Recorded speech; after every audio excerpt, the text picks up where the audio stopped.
ano to ha, napakasaya nitong pagkakataon na ito, Boss Dada, dahil ngayong araw na ito, exclusive po mula sa kanyang speech, makakausap po natin. Dito lang po yan sa Vox Populi. Boss Dada. At syempre, katulad ng sinasabi mo, napakapalad ng Banateros dahil napagkatiwalaan tayo para sa napakatinding opportunity na ito. At makakasama natin, syempre, Banat Bay, ang nag-iisa na Vice Presidente ng Pilipinas, si VP Sara Duterte. Magandang araw, ma'am. Magandang gabi, Boss D at Banat Bay. Maraming salamat sa pagkakataon na ito na ibinigay ninyo sa akin na maipaliwanag yung aking speech na ibinigay nung Miyerkules. At nagpapasalamat ako sa Vox Populi at sa SMNI News Channel dahil pinagbigyan ninyo ako. Actually, VP, nawindang talaga ang mundo ng politika, pati ng social media. Kasi kami po nakatutok sa social media. Alam niyo naman po na ang aming mundo ay social media. Talaga namang trending na trending yon. And nung nagsisimula nga po yung inyong speech, parang iniisip ng tao, magre-resign yata kayo. Kasi yung setup, wala yung OVP seal.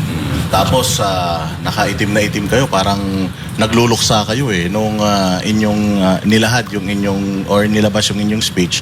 Ano po bang reason bakit ganon? Bakit parang hindi siya official na may seal ng OVP?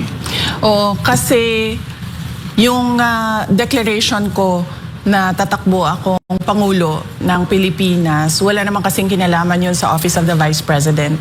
So, meron pa rin akong trabaho hanggang ngayon bilang pangalawang Pangulo, pero meron akong dinagdag na gagawin ko. At yun yung pagpipresenta sa aking sarili para sa taong bayan na tumakbong Pangulo.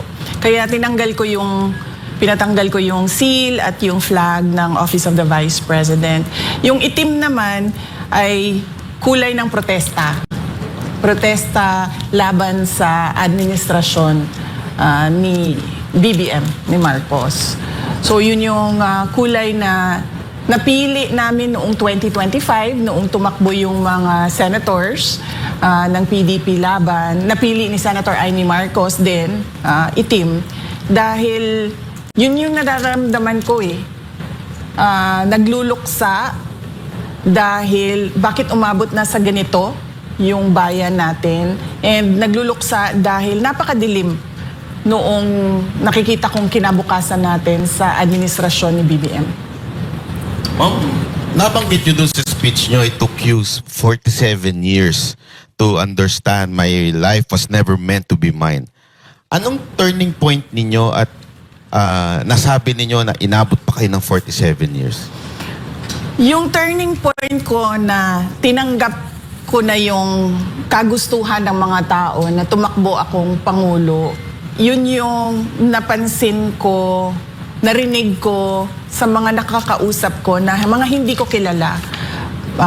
Halimbawa, pumupunta ako ng, sabihin na natin, sa Masbate o sa Samar o eto lang, bago lang, galing ako sa Zamboanga City.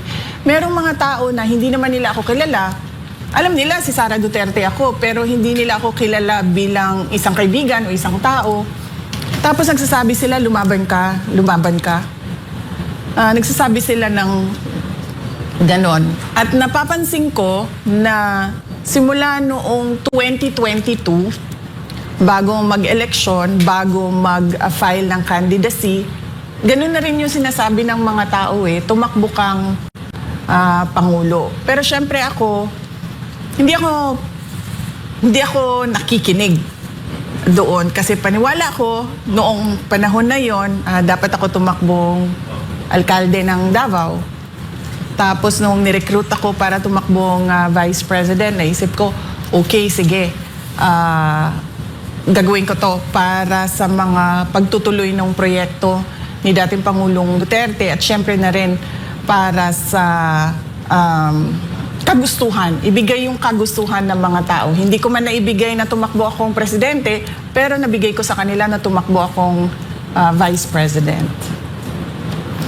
At ito nga ma'am, nabanggit nyo rin yung Proverbs 19:21, di ba po? Gaano kahalaga ang faith sa inyo para tumakbo ngayong 2028? Mahalaga siya sa akin kasi maraming pangyayari sa buhay natin na hindi siya napapaliwanag ng kahit ano. Bigyan ko lang kayo ng example ng buhay ko, no? Sabi ko sa sarili ko nung batang-bata pa ako, gusto ko maging doktor. Naging abogado ako. Noong 2006, meron akong pagkakataon na bumalik mag-aral ng medisina. Pero hindi nangyari yon. Noong 2013, nabigyan ako ulit ng pagkakataon, pumasok ng school, pero hindi siya nangyari. Tapos, sige, tanggap ko na. Naging politiko ako, hindi ako naging doktor. Gusto ko maging 3 consecutive terms na mayor. Para sa akin, napakalaking achievement nun, napakalaking accomplishment nun bilang isang politician. Sunod-sunod, 9 years kang iboboto ng mga tao pabalik sa isang opisina. Tapos, hindi man nasunod yun. Naging 1-term mayor ako.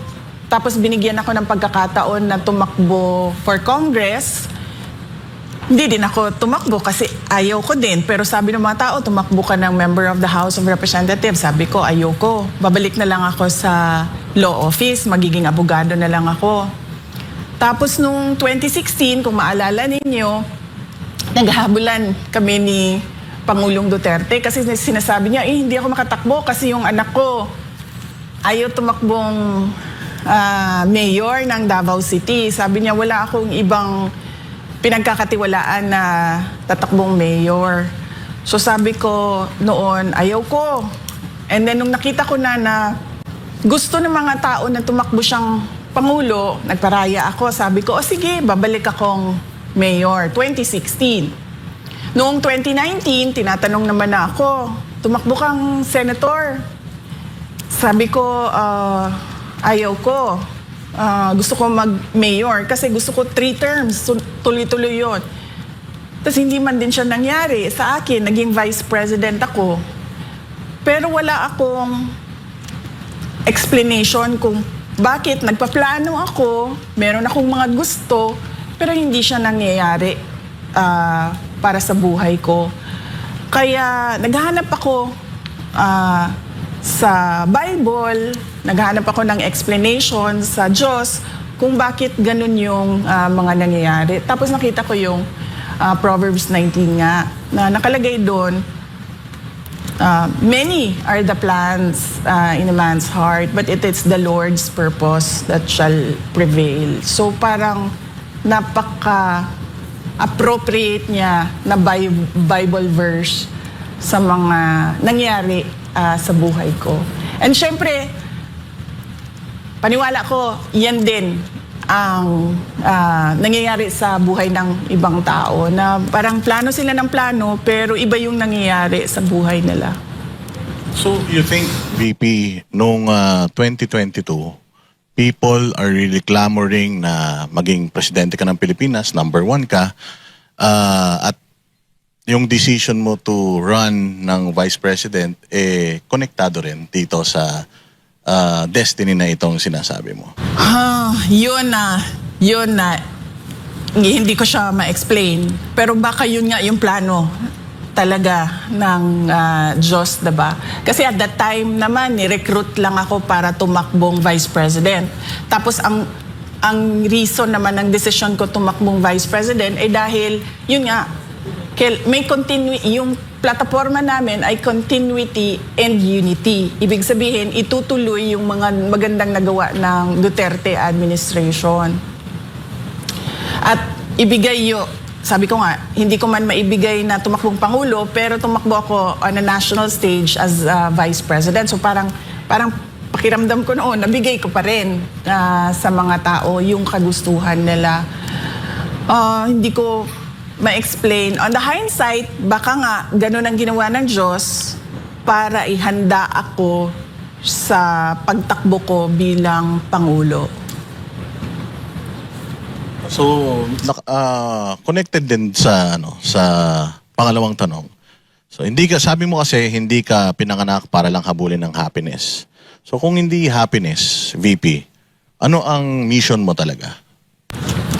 Yung sinasabi ko, hindi happiness, palagay ko, hindi happiness ko kasi sabi ko nga, gusto kong maging doktor, hindi naman nangyari sa akin. Gusto kong maging 3-term. Ito talaga hanggang ngayon, masakit sa loob ko ba na hindi ko masabi sa mga tao, oy, 3 consecutive terms ako na mayor. Kasi kung isipin mo, 9 years yun mas mataas pa yun kesa sa termino ng vice president. So, yung tiwala ba ng tao na ibalik-balik ka niya doon sa posisyon na yon, parang para sa akin napakalaking accomplishment bilang isang tao. So, hindi pa rin. Wala pa rin sa akin. So, ang tingin ko, hindi para sa akin ang magplano kung ano yung kagustuhan ko sa buhay ko.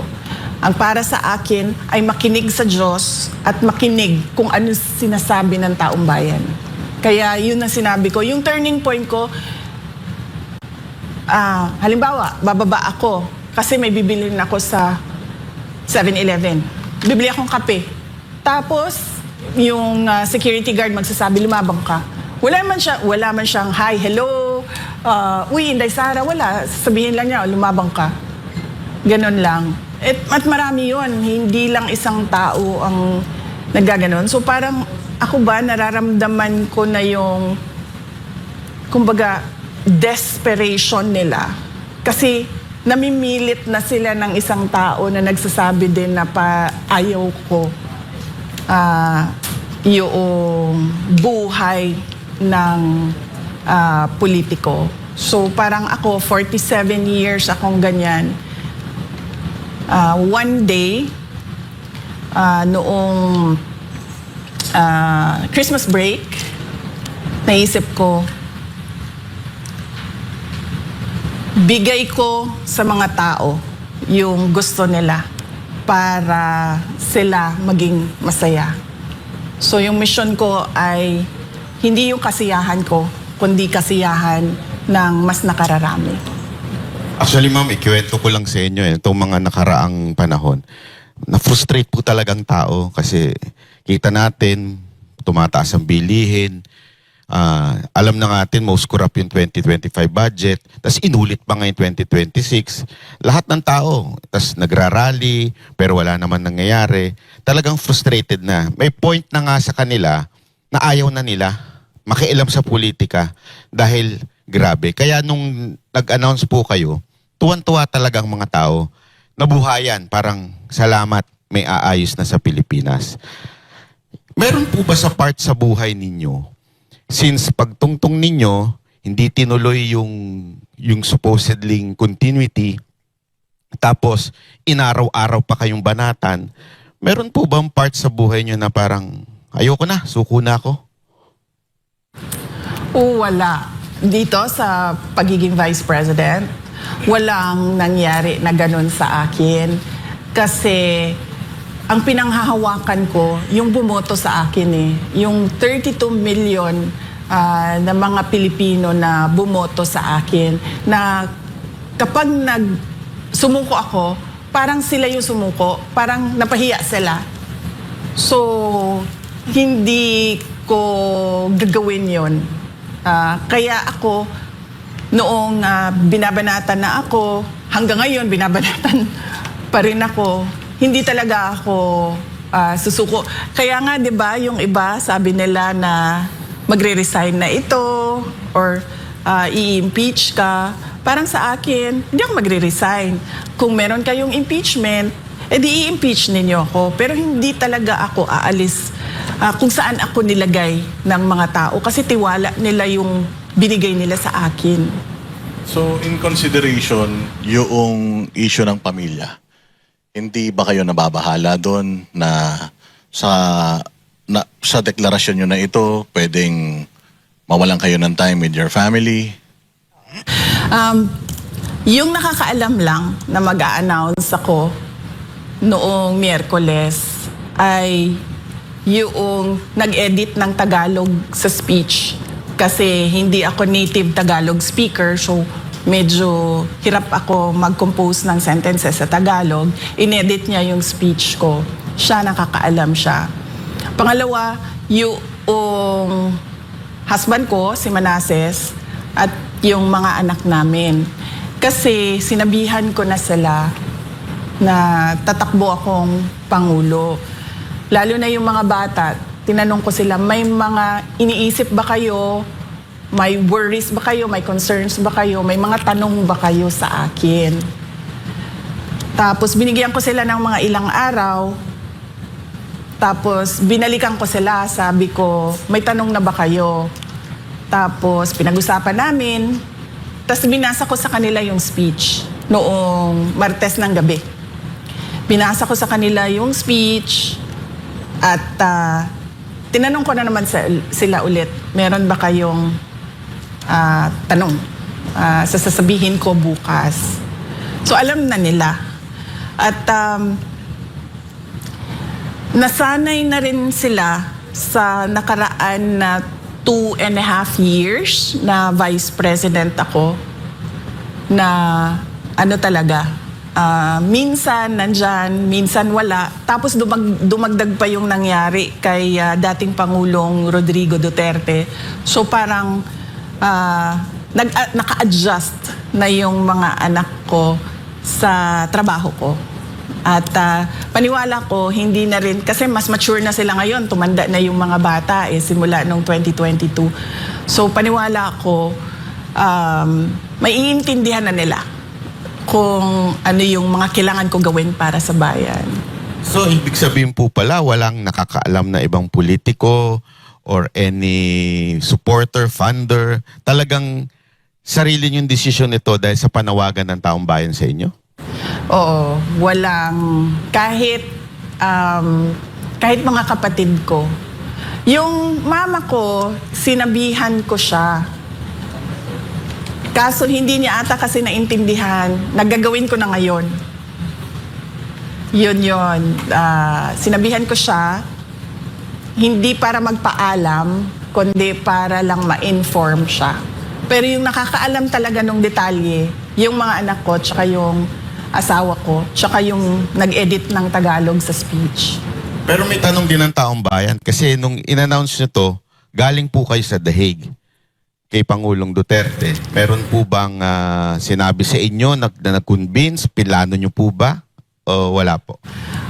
Wala. Ang napag-usapan lang namin na politika doon ni Pangulong Duterte ay politika sa Davao City. Kasi binanggit ko sa kanya, kailangan na natin maghanda, sabi ko, for Davao City for 2028. Umuo naman siya.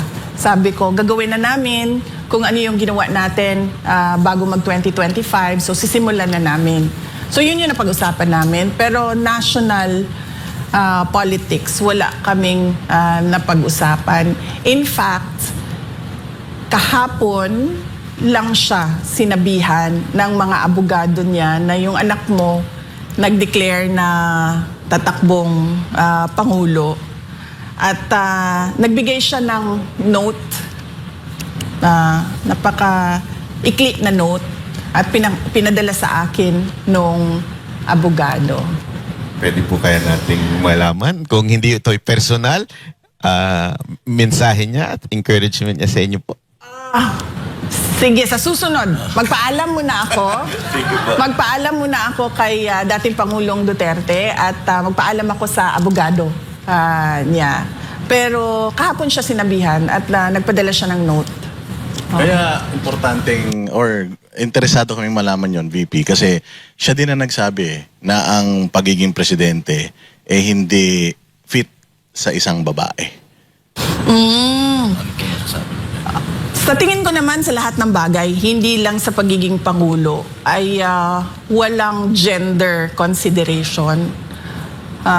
Yung iba, meron silang paniniwala na merong mga trabaho na hindi para sa babae, pero para sa akin, ang pagiging Pangulo, walang kasarian, tama ba, no? Sex, wala siyang gender. So, yun siguro yung paniwala ni Pangulong Duterte at sa tingin ko hindi lang siguro siya yung may mga ganyan na paniniwala. Pero para sa akin, yung gender, wala yan. Nasaan yan? Yung kalooban ng tao tsaka kakayahan ng tao. Ako naniniwala din doon. Kasi yung lalaki nga natin presidente, mahinang nilalang eh. Anyway po, may tanong lang po ako. Meron kayong sinabi na lack of loyalty ni Bongbong Marcos.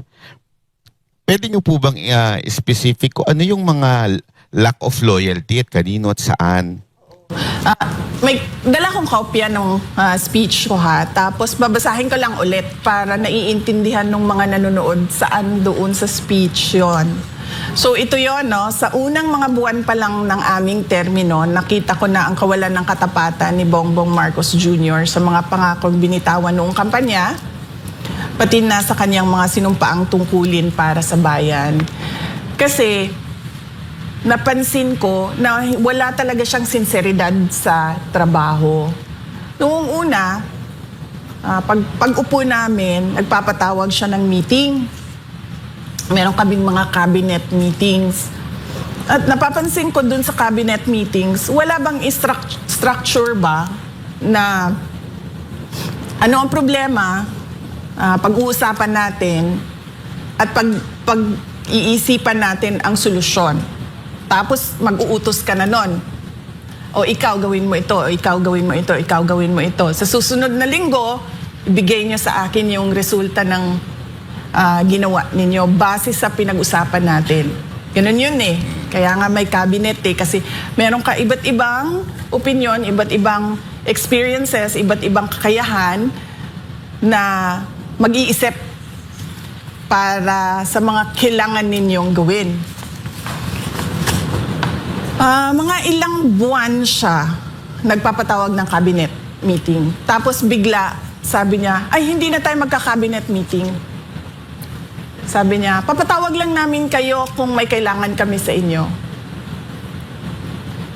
So doon ako parang, okay, so paano tayo mag-uusap kaming lahat, tayong lahat, mag-uusap-usap kung ano yung dapat na united effort natin sa mga kailangan gawin, sa mga prioridad ng administrasyon, kung hindi tayo mag-uusap.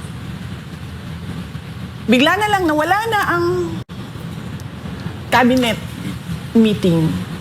Ito kasi simula pa lang po. Oo. Hindi ko na lang maalala ngayon kung mga ilang weeks ha, kasi ang cabinet meeting every week yan eh. So mga weeks, or sabihin na natin siguro 2-3 months into the term, biglang wala na, papatawag lang namin kayo. May sinabi po ba siyang dahilan? Bakit wala ng cabinet meeting? Wala siyang sinabing dahilan. So parang ako, nagulat ako na parang ganon. Tapos, syempre, sa akin, sa Department of Education, hindi po ba dapat yung Pangulo may vision siya? Ano dapat ang mangyari sa basic education mula 2022 hanggang pagkatapos ng termino, 2028. At syempre, sasabihin mo, kailangan ha, na pagkatapos ng 2028, ay yung susunod, meron siyang susundan na plano para hindi napuputol yung mga gagawin. Wala eh. Sinasabi ko sa inyo, lahat ng ginawa sa Department of Education, kami lang yun. Kami ng mga USEC, ASEC, Regional Director, Superintendents, mga teachers, kami lang ang nag-usap, nagplano, at nagbigay ng direksyon para sa Department of Education. Malamang, duda ko, kaya nakikita nyo na parang kalat yung governance ngayon kasi ganun din yung ibang departments. Buti sana kung magaling lahat ng secretaries. Alam niya kaagad na, okay, sige, kailangan natin ng vision, kailangan natin ng plano, kailangan natin ng implementation. Paano pag hindi? 'Di ba? Tapos walang utos. Walang nag-uutos sa'yo na presidente. At walang nagbabantay sa iyo na presidente. So yun yung na-disappoint ako ba? Na kasi akala ko mabilis, tuloy-tuloy yung trabaho. Tapos sasabihin mo sa mga tao, ito nagawa na natin, ito gagawin natin sunod. Mga ganon. Walang ganon na nangyari. Nagmi-meeting kami, example, nagmi-meeting kami for DOTR, infrastructure sa mga iba't ibang big ticket projects ng DOTR. Napakahalaga nun. Kasi yung public transport natin, di ba? Sobrang one of the worst siguro in the world. Tapos, meron mga nasimulan na, nagtataka ako, bakit hindi nila pinapansin? Nasimulan na nung nakaraang administrasyon So, ang gagawin mo na lang, tutuloy mo na lang yun, pupondahan mo yung mga kailangan pondohan. Tapos, magbebenepisyo na yung mga tao nun. Wala, hindi pinansin, hindi tinuloy. So, ako, nag-ano na talaga ako na parang tipong, naramdaman ko, the moment na naging presidente siya, yun na yun. Parang, that's it. Naging pangulo na ako. At tapos na yung mission ko sa buhay. Yun yung napansin ko sa nangyari noong ako ay nasa gabinete. Pero wala po kayang inner circle na kinakausap siya kaya nagkakaganon ng pamahalaan? Hindi kasi ako nakikipagbarkada sa kanila kasi sa akin trabaho lang yung ginagawa ko. So ibig sabihin kapag binigay sa akin yung Department of Education, yung tututukan ko yung trabaho ko sa Department of Education. Tapos ako, dahil syempre di ba tumakbo kami in tandem. So parang ako, doon sa Department of Education, kailangan meron kaming mga accomplishments. Kasi unit team kaming tumakbo So kailangan pagkatapos ng termino niya, merong accomplishments yung DepEd. So ganun yung mindset ko noon.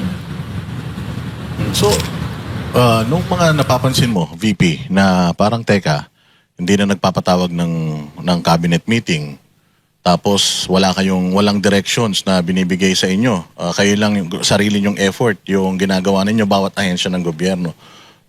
Dumating ba sa punto na kinall out mo siya, personal, tinawagan mo siya? Ano yung mga ginawa mong way para ma-communicate sa kanya yung nakikita mong mali? Hindi ko siya sinabihan kung ano ang dapat gawin. Kasi kapag nagpresenta ka bilang kandidato ng pagkapangulo, di ba dapat alam mo na yung gagawin mo? Kasi nagsabi ko sa mga tao piliin niyo ako para maging pangulo. So ibig sabihin, alam mo na yung gagawin. Tsaka pangalawa, paniwala ko, hindi siya makikinig sa akin. Kasi vice president ako presidente siya Diba? O yan din, sige, puntahan natin sa gender. Babae ako lalaki siya So, paniwala ko that time, hindi ito makikinig. So, ang ginawa ko, tinutukan ko lang talaga yung Department of Education. Masasabi ko na, hindi din siya tapat doon sa kanyang sinumpaang tungkulin. Kasi tulad nito, call out ito. Pero from the point of view ng Department of Education, sinabi namin sa kanya, in a meeting, recorded meeting, nandyan yan sa records nila kung nagtatago sila ng records ng meeting ng cabinet. Sinabi namin sa kanya, hindi natin matatapos ang classroom shortage kung nakikialam ang mga congressman. Tapos, binaliwala niya yung comment ng USEC, ng Department of Education, kasi sinabihan ko ng USEC, ipasok mo yan, sabihin mo yan. Binaliwala niya, parang, oh, that's another problem. The way, di ba? Ganyan siya magsalita, di ba? Oh, that's another problem. Sinabihan ka na nga eh. Hindi matatapos tong classroom shortage mo pag pinapakialaman yung budget mo. Tapos, wala man lang siyang sinabi na, uy, patigil nyo yan, sabihan nyo yung mga congressman, huwag pakialaman yung budget.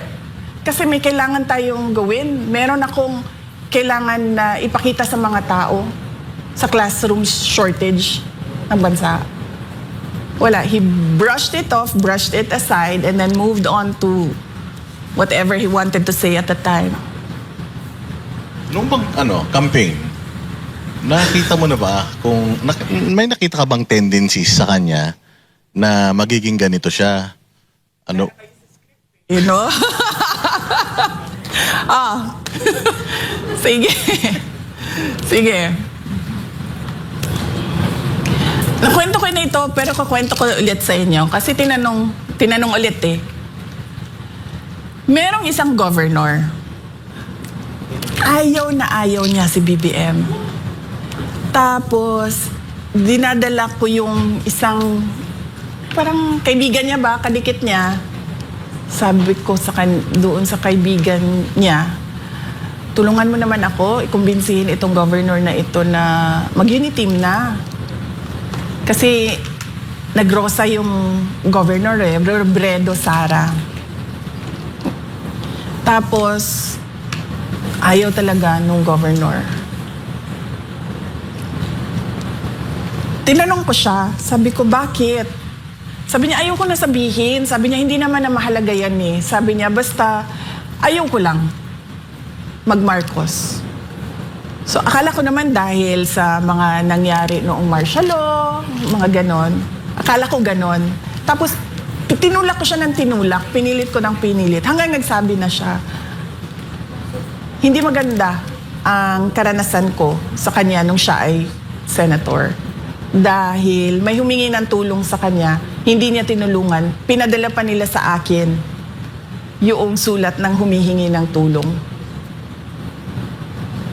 So yun yung sinabi nung governor. Siyempre ako, wala naman ako experience sa kanya eh. So sabi ko siguro isolated incident.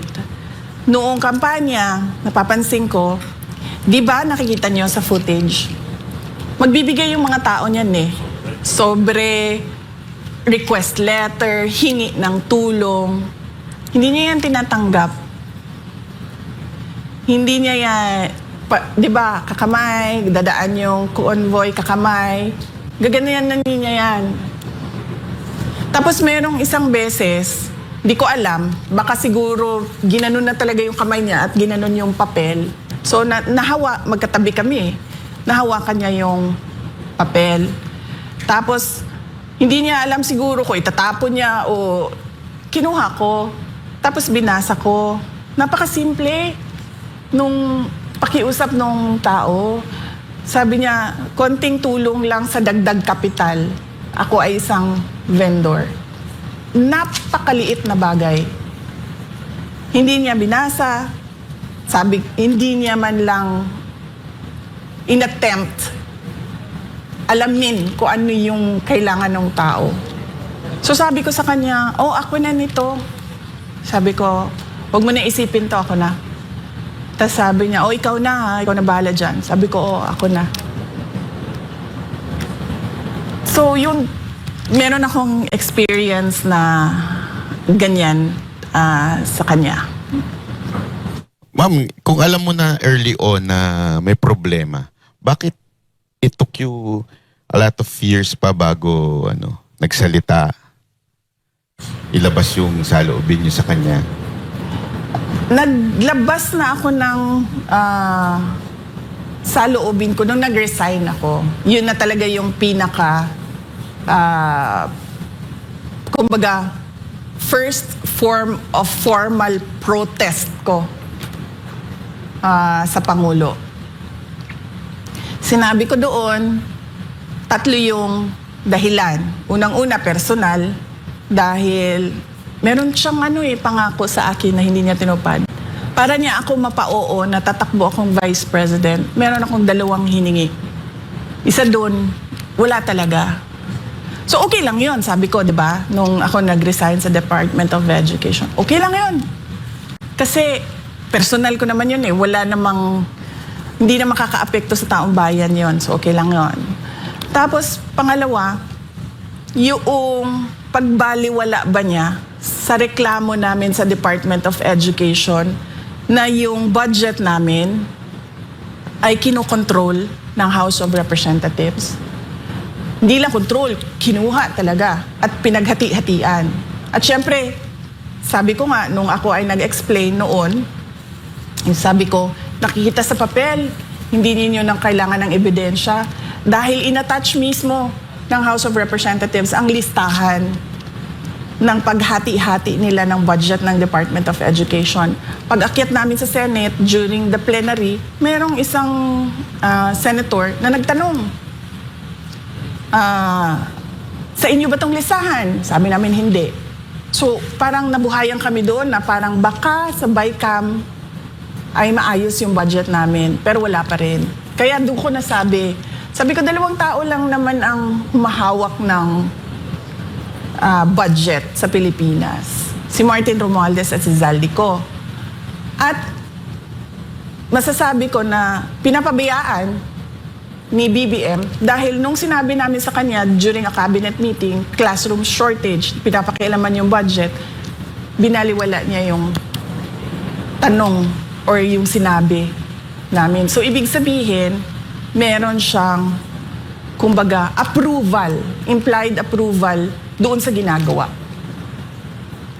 Ma'am, speaking of House of Representative, marami nagsasabi na yung pag-announce daw nyo ay political move para takutin itong mga congressman sa inyong impeachment. Ano pong masasabi nyo dito?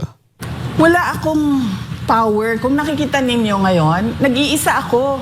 Ang kasama ko lang yung taong bayan na nagsasabi lumaban ka, na wala ding kapangyarihan. No? Ordinary Filipino citizens.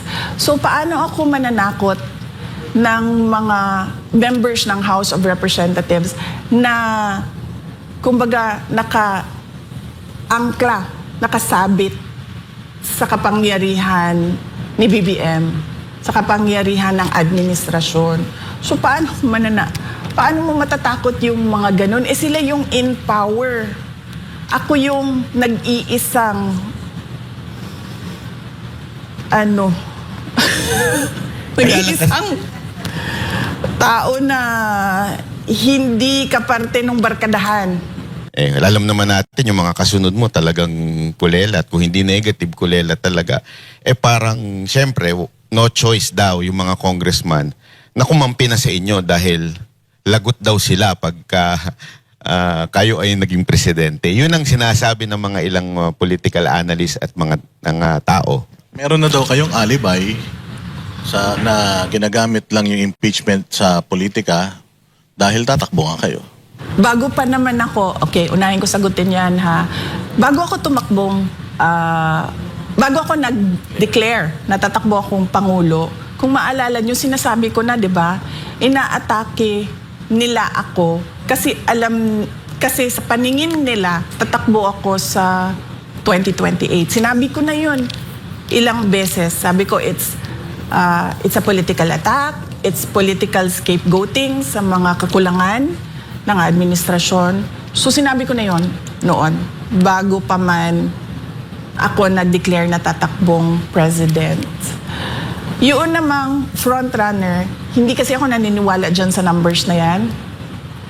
Kasi hindi natin alam kung sinong nagpagawa ng survey. Malay ba natin kung pinapalabas lang nila na frontrunner ako pero hindi naman pala totoo. Diba?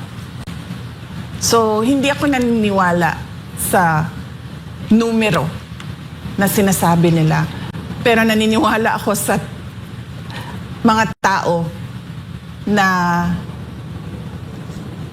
random places in the country who don't know me at all except for my name. And then they say, lumaban ka. Hindi ka naniniwala na Plus 30 ka lang? O kasi people are saying na mukhang ano yan, mukhang daya yan. They believe at least nasa 70% daw yung trust and approval rating mo.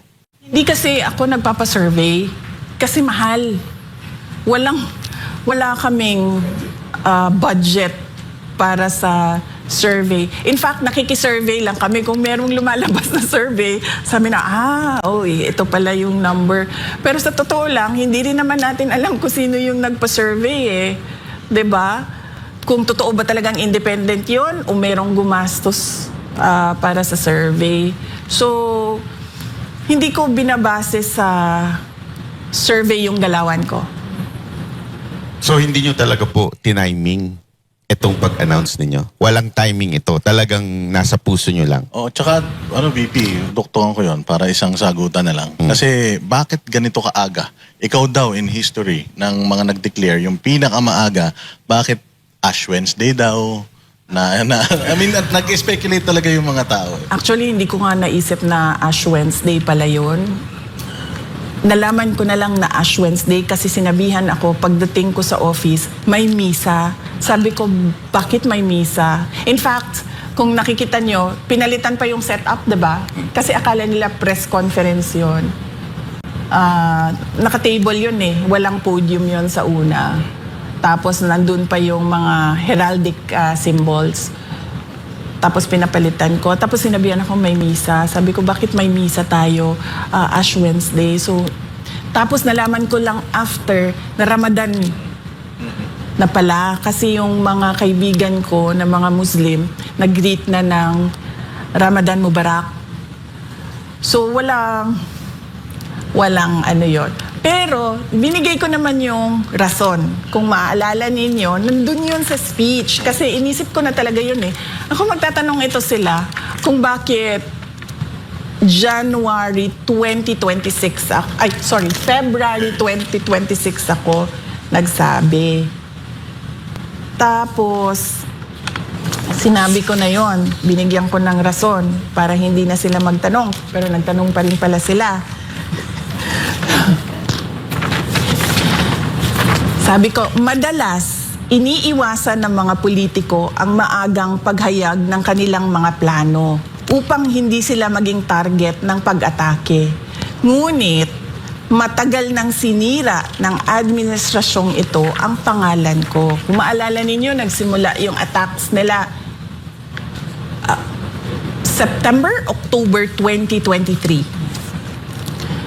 Matagal na akong inaatake gamit ang buong makinarya ng kapangyarihan mula sa mga scripted na investigasyon na ibinalot sa katagang in aid of legislation, sa pagkidnap ng aking ama, hanggang sa mga samot-saring paratang na pilit nilang inuulit-ulit hanggang magmukhang totoo.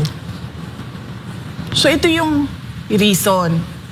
Diba yung mga politiko, hindi sila nagde-declare dahil takot sila, habulin sila ng kalaban nila eh.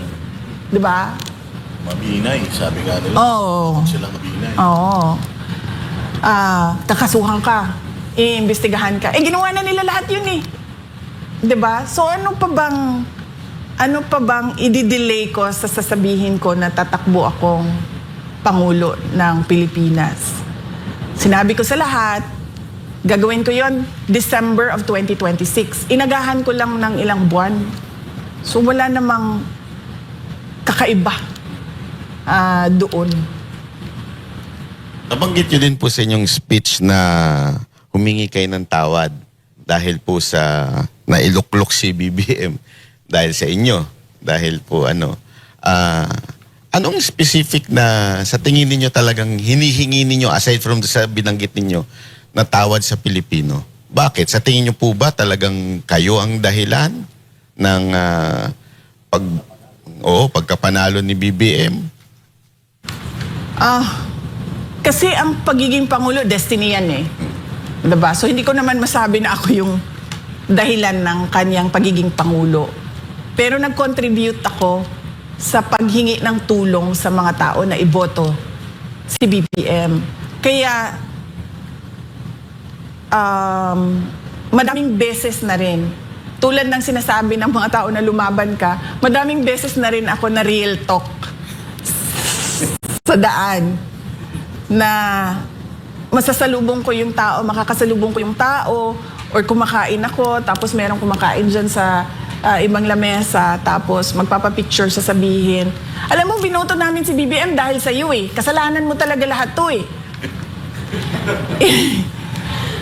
Hindi ko na mabilang ilang beses, lalo na sa mga tiga Mindanao. Doon kasi sa unfiltered ang mga tiga Mindanao sa akin. Sobra silang komportable sa akin kasi galing ako doon eh. Laki ako doon eh. Pumunta lang naman ako dito sa Manila para mag-aral, magtrabaho. Pero doon talaga ako lumaki, doon ako nakatira. So, sobrang unfiltered yung mga tao doon. Ikaw ang hinungdan, Inday Sara, sa mga kagubot karon sa ato ang nasod. Kay imuhaming, di kumbinsi nga iboto si BBM. So, Ano po nararamdaman nyo pagka sinasabi nahihiya ako. Nahihiya ako. Nanliliit ako. Hindi ko alam kung paano ako mag-sorry. Sabi ko nga, gusto kong lumuhod, pero wala sa kultura ng Pilipino ang yung lumuhod ka ba? Ang lumuluhod lang kasi tayo sa Diyos eh. Diba? Wala sa kultura natin yung parang you grovel at the feet of another person. So gusto ko gawin yon sa lahat. Hindi ko rin siya magawa. Dahil ang dami nun. Ilan yung bumoto sa kanya? 31 million. Sabihin na lang natin, ano dun, kahit 10 million dun, bumoto dahil sinabi ni Inday Sara na iboto ninyo ito. Hindi ko magawa yun. So yung form of remorse ko, apology ko, is ibigay yung gusto ng mga tao na tumakbo akong pagka-presidente. So, i-confirm ko lang VP. Kasi, ang pagkakaintindi ng mga tao, lalong-lalo na nung mga galit sa'yo sa mga sinabi mo is, ikaw ang reason ba't nanalo si BBM. So, ang sinasabi mo dito is, nag-a-apologize ka for campaigning for BBM. Tama ba? Nag-a-apologize ako kasi inendorso ko siya. Humingi ako ng tulong sa mga tao para siya botohan. Hindi ko sinasabi ako yung rason. Sabi ko nga, destiny ang pagkapangulo eh. Pero nag-contribute ako sa pagbigay ng boto sa kanya. Sigurado ako doon. Kasi ako yung mga kaibigan ko sa Davao. Every time na umuwi ako, sinabi mo kasi na iboto eh. Nagtandem kasi kayo eh. Lalo na yung mga kaibigan ko sa Davao na wala pa ako sa politika. Bago pa man maging pangulo ang tatay ko, kaibigan ko na sila. So yun talaga yung, kung meron pang mas real sa real talk, yun talaga yung para ka nang ginulpi sa katotohanan na sinasabi nila. Isa ho ba itong dahilan kung bakit kayo tatakbo? Is gusto nyong ituwid yung pagkakamali na yun na ikinampanyan si Marcos? Yes. Gusto kong ayusin ang mga pagkakamali na ginawa sa bayan natin. VP, matatawa lang ako. Kasi gusto ko lang itanong kasi nung hindi ka tumakbo nung 2022 bilang presidente. So kung meron kang time machine at babalik ka, tatakbo ka bang presidente o magme-mayor ka na lang dahil sa mga nangyayari ngayon? Kung meron akong time machine, pabalik ako, tatakbo akong mayor. Susundin ko yung gusto ko na 3-term mayor ng isang syudad. At anong reason? Yung dahil lang dyan sa iyong pangarap na matapos mo yung 3-term? Or dahil sa mga nangyayari ngayon? Dahil kung hindi ako tumakbo, yung mga hiningan ko ng tulong, hindi boboto yun kay BBM. So baka pa natalo siya. So hindi ganito yung inabot ng ating bayan. At baka nga talaga natalo siya. Kasi nung pag-recruit sa akin, at hindi ko naman ito first time na sinabi ha. Sinabi ko na ito eh. Nirecruit ako ni Senator Amy Marcos, tumakbong Vice President. Tinanong ko siya, bakit ako? Sabi niya, kailangan namin ng Mindanao kasi kung wala ang Mindanao, matatalo kami ni Lenny. Sabi ko, Mindanao lang pala yung pinag-uusapan natin dito eh. Ang dami namin tiga Mindanao. Nandyan si Bato, nandyan si Bongo, nandyan si Manny Pacquiao at the time. Sabi ko, ang dami. Sabi niya, hindi, ikaw yung kailangan namin. So, alam nila na hiningi nila yung tulong, kumbaga, para madagdagan yung boto. Tor VP, in terms of yung problema na meron tayo ngayon dito sa Pilipinas, do you think kaya mong ayusin yung lala ng problema na ginawa ng administration na to sa Pilipinas? Kaya ba natin makarecover talaga?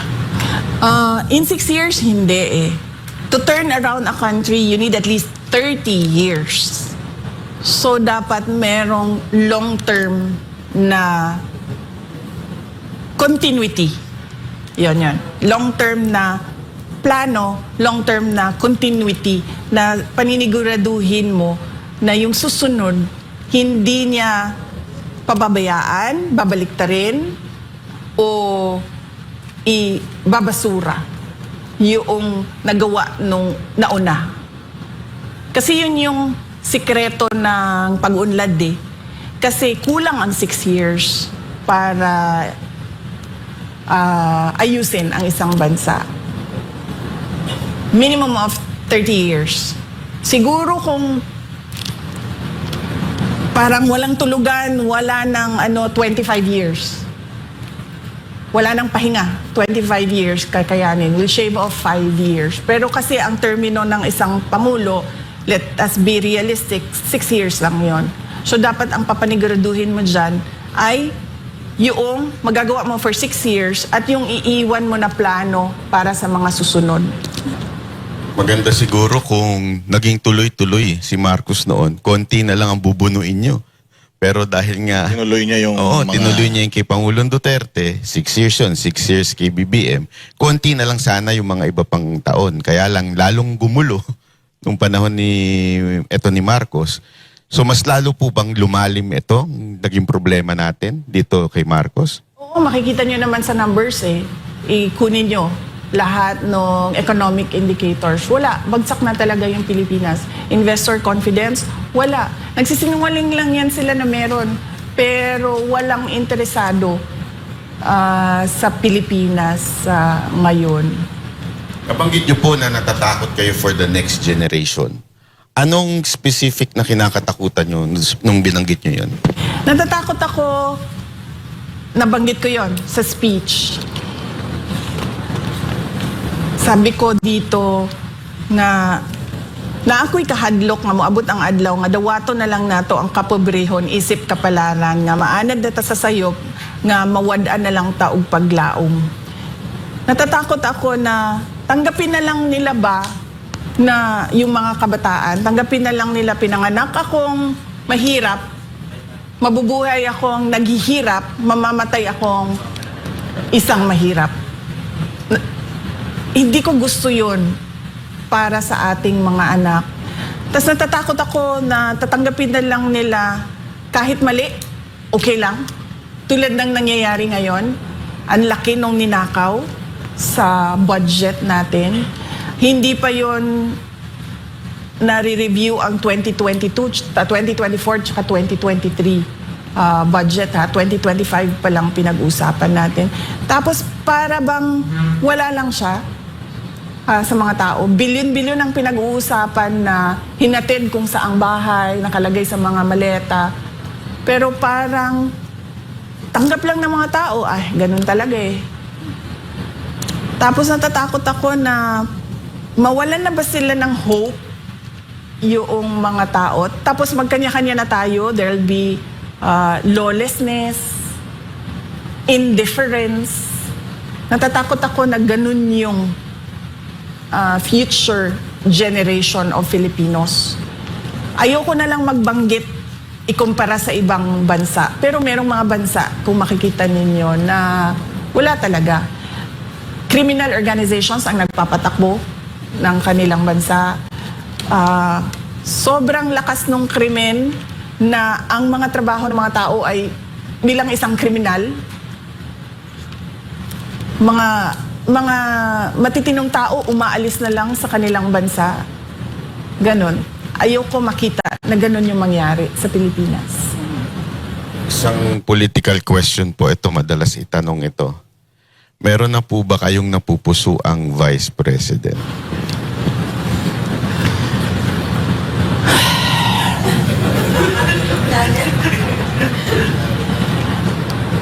Kasi wala naman yan sa listahan ng mga tanong yun.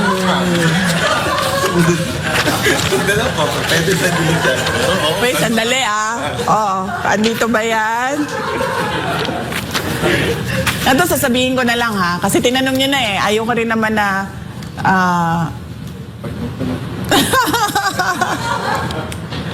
May nirecruit ako. Hanggang dyan lang Hanggang dyan lang ang sasabihin ko. Nirecruit ko siya last year pa. Kaso, wag na muna natin yan pag-usapan. Protektahan natin yung tao hanggang sa makapag-desisyon siya kung anong gagawin niya sa karera niya. Maganda yan. Sasabihin na lang sa atin ni VP off-cam. Pero yung sinabi mong walang second passport, walang matatakbuhan. Ano paki-explain pa further yun? Pansinin nyo, sa mga mayayaman, di ba sila, napakadali sa kanila na bumili ng bahay sa iba't ibang bansa. Kahit yung mga congressman, madami dyan may bahay sa ibang lugar. Tapos, yung mga kamag-anak nila, o yung mga immediate families nila, may second nationality, dual citizens. Diba? Hawak nila pasaporte ng Pilipinas, hawak nila pasaporte ng ibang bansa. Huwag na tayo magbanggit kung ano, kasi sisikat yung bansa. Diba? Tapos, napakadali ba sa kanila na pag magkagulo na tayo dito, pupunta lang sila doon? Sa ibang bansa, doon sa bahay nila, kasi may residency yung anak, yung asawa, yung kapatid, yung pamangkin. Meron akong townhouse dito sa bansa na ito. May villa ako doon sa bansa na doon. Napakadali para sa mga politiko, mga may kapangyarihan, mga mayayaman, na ganun yung gawin nila. Pero paano tayo? Paano tayo na wala tayong ibang option, wala tayong ibang choice, kundi manirahan dito sa Pilipinas. Wala tayong dual citizenship. Wala tayong isang malakas na passport na gagamitin natin. Lalayas lang ako dito pag, nagkagulo na itong bansa na ito. Meron naman akong fallback doon. Paano yung mga ganyan? Ang dami nun. Ang dami natin. Ang dami natin na ganun yung buhay natin na parang nakaangkla tayo dito sa Pilipinas. At hindi tayo susuko dito sa Pilipinas kahit man magkagulo na. So paano tayo? Diba? Dapat bigyan natin ng pag-asa yung mga walang ibang option kundi ang manirahan sa Pilipinas. Maraming nagsasabi na yung mga Pilipino daw politically saturated na and sawang-sawa na silang makarinig ng pangako. So, ang tanong nila is, bakit kailangan pa kaming maniwala sa'yo? Pinipresenta ko yung sarili ko bilang isa sa mga kandidato ng pagkapangulo ng Pilipinas. Ang pinanghahawakan ko, yung mga nagawa ko sa Davao City. Noong ako ay mayor ng Davao City, sinabi ko sa sarili ko na dapat sa pag-alis ko dito sa posisyon ko bilang mayor, mas maganda yung Davao City kesa paano siya iniwan noong sinundan ko na mayor. Ganon yung mindset ko noon. Dapat pag-alis ko, mas gumanda yung Davao. Pag-alis ko, natapos namin yung problema sa insurgency. Na-declare kami na insurgency-free Davao City. And hindi nangyari yun ilang dekada sa Davao City. 1980s, 1990s, early 2000, always kilala ang Davao City, Paquibato District namin na stronghold ng mga NPA. Pero nung ako ay bumaba bilang mayor, insurgency-free, binayaran ko yung utang. Hindi ko sinasabi na kaya kong bayaran yung utang na ginawa ni BBM. Pero meron akong pagpaplano kung paano balansehin yung utang tsaka yung income noong syudad. So pinanigurado ko na pagkatapos ng termino ko, mababayaran na lahat. Wala nang utang, wala nang mamanahin na utang yung susunod na mayor. Pinanigurado ko na 8th richest city ang Davao City bago ako umalis. Number 4 kami sa competitiveness sa buong bansa. Hindi madali yun dahil nasa Mindanao kami. Usually kapag tumitingin ang mga negosyante pa sa Mindanao, parang wag dyan kasi unstable yung lugar na yan. Pero number 4 kami sa competitiveness. At marami kaming iniwan na mga legacy projects sa Davao City bago ako umalis. Pinanghahawakan ko yun. Yung ginagawa namin sa Office of the Vice President, hindi pa tapos kasi hanggang 2028, hanggang 2028 ba ako? Mai-impeach ako. Kasi Hindi kami papayag, ma'am. hanggang 2028 pa kami, so hindi pa siya tapos, pero pinanghahawakan ko yun. Taon-taon, nagbibigay kami ng report sa taong bayan kung ano yung accomplishments na namin. Yung sinabi namin 1 milyong puno, nagawa namin, sabi namin 6 na taon, 1 milyong puno, nagawa namin in 2.5 years. So marami pa kaming gagawin hanggang 2028. Yung ginawa ko sa DepEd, hindi madali yun mabilisan yun kasi napakalaki ng problema ng basic education natin sa Pilipinas at hindi siya pwedeng mabagal yung galaw mo. Kaya yung ginawa namin, in 6 years, ito yung targets. Para pagkatapos ng term ng Pangulo, nagawa na ito, natapos na ito. So hindi madali yun. Yun yung mga pinanghahawakan ko na pinipresenta ko. Yung kakayahan ko na gawin ang mga mahihirap na bagay, yun yung ipinipresenta ko sa taong bayan. Hindi ako namimilit na sa kanila. Basta ang ginawa ko, isa ako sa nagpapapili bilang Pangulo. Actually, ma'am, nakita nga po namin, galing lang po kami sa Davao, at talagang nakita namin na parang pangit man pakinggan, pero parang Singapore sa ganda ang Davao City ngayon. Sa sobrang dami nyo nga pong nagawa doon, may nangaangkin pa nung bridge nyo dahil wala na siya napagawa.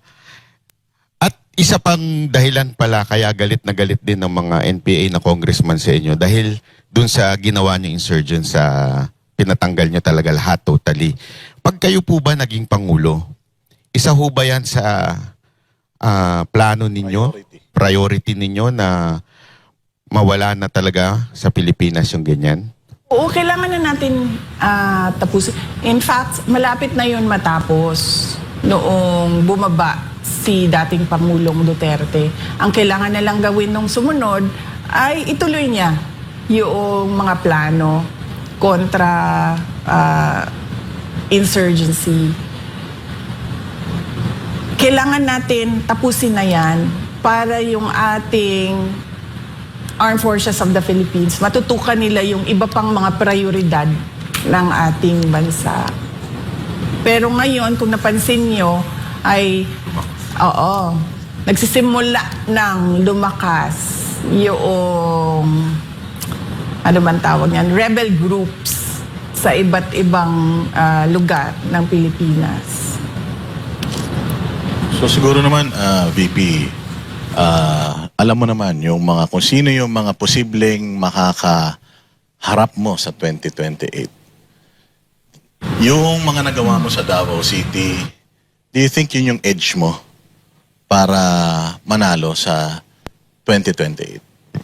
Ang edge ko is yung kakayahan ko na gumawa ng mga mahirap na bagay. Yun yung core ko talaga. Core competency ko. Kasi, unang-una, hindi mo ako madaling matakot eh. Tatay ko nga, si President Duterte, pero hindi ako natatakot sa kanya eh. Hindi mo ako madaling mapasunod. Hindi mo ako madalas sa tulad yan, magsasama kayong lahat dyan, tapos ako mag-isa dito. Hindi mo ako matatakot sa ganun eh. So yun talaga yung kapasidad ko, yung competency ko. Kaya ko gumawa ng mga mahirap na bagay. Tatayuan ko yung mga mahirap na bagay. Yung pag-ikot mo sa Pilipinas, you think kaya na ang buong Pilipinas ay maging katulad ng Davao City na disiplinado, involved yung mga tao sa governance? Yung pagbabago ng values ng mga tao, hindi siya magagawa kaagad. Kasi may problema din tayong mga Pilipino sa pag-uugali natin eh. Somehow, through the years, nawala yung values formation sa pagkabata hanggang sa sila ay nagiging adult. So hindi magagawa yon ng isang taon lang. Kailangan natin simulan ulit, turuan ng mga bata ng magandang asal. Noong nakaraang taon, nagtanong-tanong na rin ako sa mga experts, kumbaga sa iba't ibang sektor, sa iba't ibang industriya. Tinatanong ko sila, sitwasyon natin ngayon, nakikita niyo naman, sitwasyon natin ng bayan ngayon. Sabi ko, kaya ba natin baliktarin? Sabi nila, kaya yan, basta lang matapang yung mag-implement. At pangalawa, yung tightening of the belt ba, magtitipid talaga sa gastos. So yun yung naibigay na kumbaga quick assessment sa akin. So kaya. Ngayon issue yung korupsyon. Alam naman natin yan, kaliwat kanan ng korupsyon. Ano ang magiging solusyon ninyo kung sakaling kayo maging Pangulo sa issue ng korupsyon? Unang-una, ano talaga yan eh, yung kamay na bakal sa mga nasa ilalim. Hindi mo palalampasin. Kumbaga, pag merong ginawa, alis ka agad, palitan ka agad. Hindi na yung pag-uusapan pa, itatago pa. Hindi ganun. Diretso, one shot lang. Ikaw may ginawa na pangungurakot, malis ka na dyan. Ganon. Hindi siya dapat patawarin, hindi siya dapat pinapabayaan, at hindi siya dapat na hindi pinapansin. Na kumbaga parang wala lang. Dapat, pag merong nangyari, alis, palitan nyo yan. Punta na tayo dun sa mga reactions ng mga nasa social media. O lalong-lalo na noong mga ayaw kay VP at nabulabog doon sa inyong pagde-declare. Sabi nila kulang daw yung paghingi mo ng apology. Dapat daw mag-apologize ka doon sa mga remarks mo against the president and yung iba pang mga sinasabi nila na nagawa mo. Bakit ako mag-apologize sa remarks ko sa Pangulo? Hindi nga sila nag-apologize sa ginawa nila sa akin. Documented ang mga threats sa akin. Hindi namin yan nilalabas kasi nga meron pang impeachment na mangyayari at yun ay subject nila sa impeachment nila. Ang masasabi ko lang dyan, hindi nga krimen, nagiging impeachable offense. So hindi ako magsasorry sa kanila. Sila muna magsorry sa akin dahil documented yung threats namin. Meron pang isang congressman na hindi naman nanalo pero nakaupo ngayon ang nagsabi na hindi daw siya susuporta sa'yo. Ano mensahe mo sa kanya? Hindi ko rin naman siya sinuportahan nung siya ay tumakbo eh. So, it's a tie. It's a tie. Nauna na akong hindi sumuporta sa kanya. And yung sa sinasabi naman nila na personal interest lang daw yan. Ambition without accountability. Hindi ko maintindihan, ano ba sinasabi nila na walang accountability? May 4 sila na impeachment complaints, 'di ba? Araw-araw nila tinetreaten na iimbestigahan, magta-trial, i-impeach.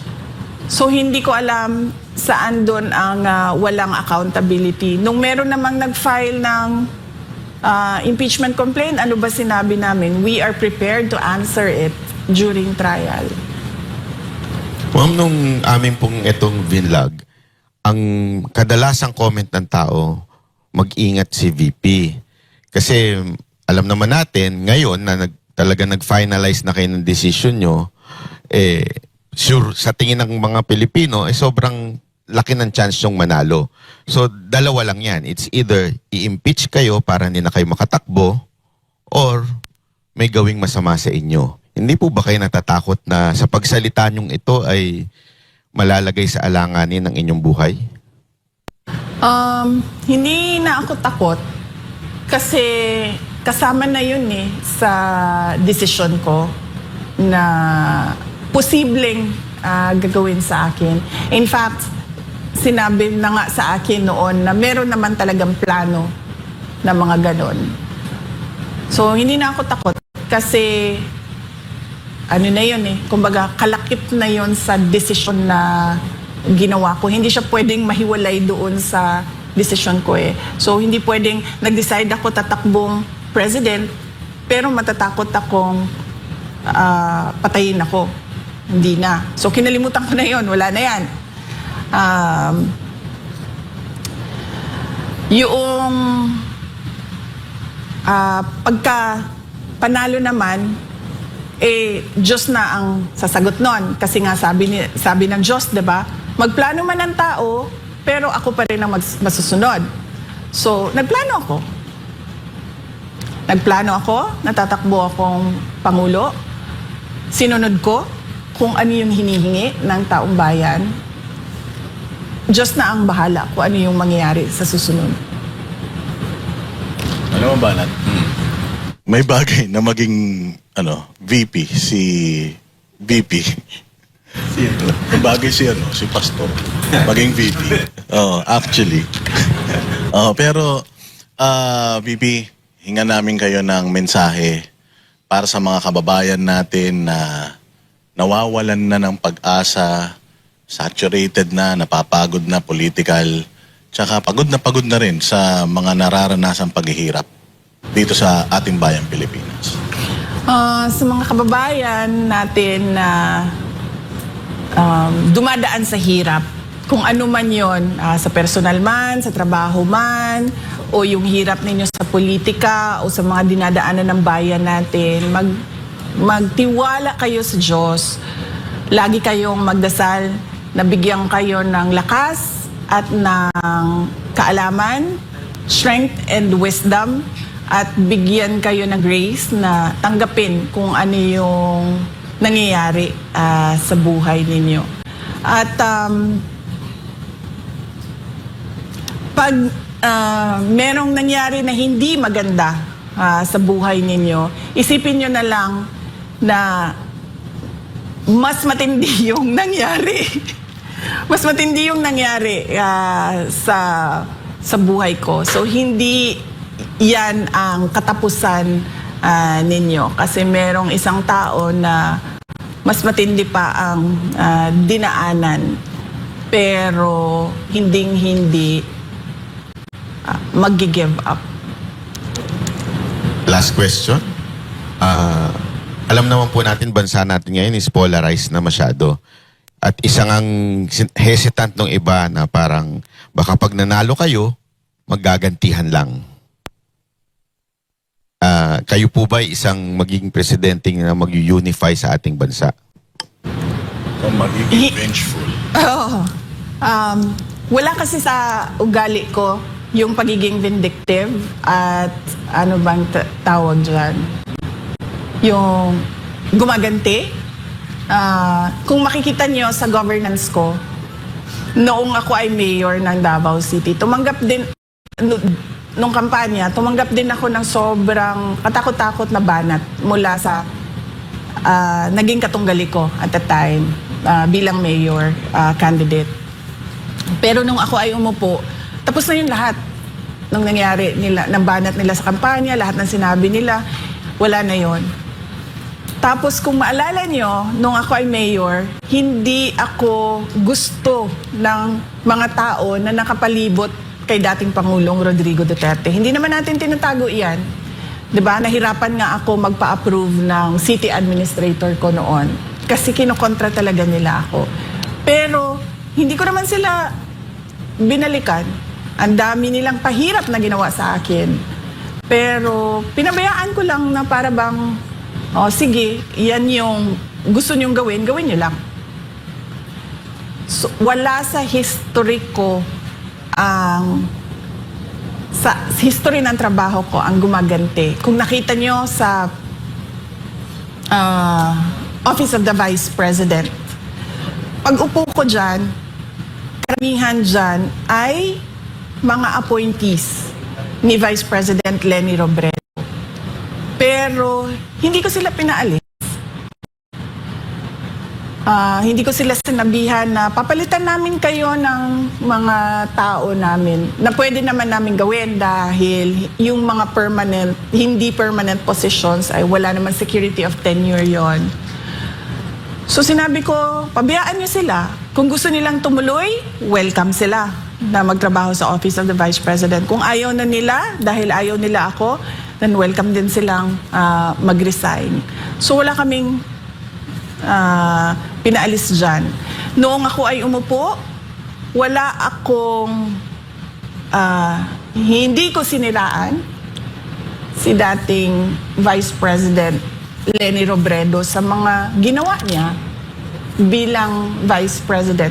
In fact, gusto nga sana namin yung mga legacy ng mga nakaraan ng mga Vice President ay malaman ng mga tao kung ano yung mga accomplishments nila at mga ginawa nila.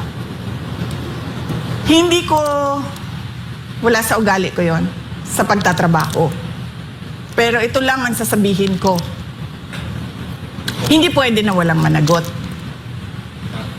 Yung nire-recruit ko na Vice President, siya ang magpapanagot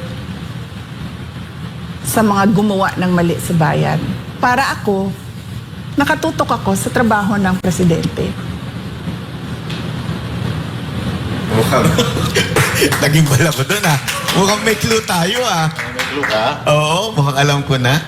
Pero alam mo kung naniniwala ako na mananalo si VP bilang presidente kasi marami ng revelations kay Pastor na maraming beses actually mas maraming beses daw niyang napanaginipan na si VP magiging presidente kaysa kay PRRD. So again, VP, salamat po sa inyong pagpaunlak sa aming imbitasyon, and it's a great honor and opportunity Salamat na alam namin hindi kayo nagpapa-interview, pero nagtiwala kayo sa Vox Populi and sa Banateros. So thank you very much, madam. And good luck po sa inyong pagtakbo bilang presidente sa 2028. Pari po. Salamat po, ma'am. At sana, kahit presidente na kayo, ma-interview namin kayo. Salamat po. Ito yung huli natin. Kasi kung meron kayong ibang content labas sa declaration speech ko, ay mag-schedule tayo ng iba pang ano. Yo, salamat po. Yan ang pangakong matutupad. Ayan. Pag hindi natupad yan. Maraming salamat po.